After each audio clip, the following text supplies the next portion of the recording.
I'm going to sign into Scholar and show you how to view only the updates from the course team. So the instructions, the next steps, the tasks that you actually need to get done and to see only the latest ones. So I've logged in.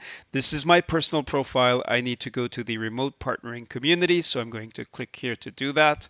Now I'm looking at the entire community, and already, even though we're only in orientation, you can see there's tons of stuff happening. Most of it is not directly related to what I need to get done. Here's an update, but why does it appear in the middle here of this activity stream, this stream of activity? How do I zero in on exactly what I need to know? So here it is. You go to remote partnering community, this blue bar, which has this little flyout menu, and click on updates. That's step one. Step two is to filter updates.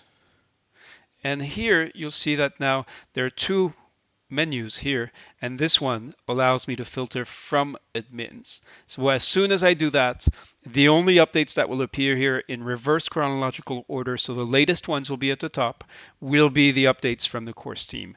That is how you find this information. Now you may find this tedious, why all these steps? There's actually a very simple way to solve that problem, and to make it a one-click operation is to turn this into a bookmark. So if you don't know how to do that, just Google how to create bookmark in browser.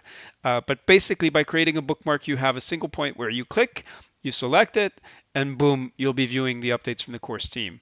Now, be careful, because if you're looking at the entire activity stream, you can see that there's a filter activity option here.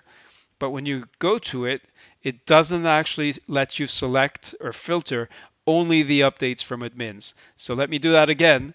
You need to go to updates, and now filter activity becomes filter updates. And if I filter updates from admins, that will do it. I'm now looking at only the updates from the course team.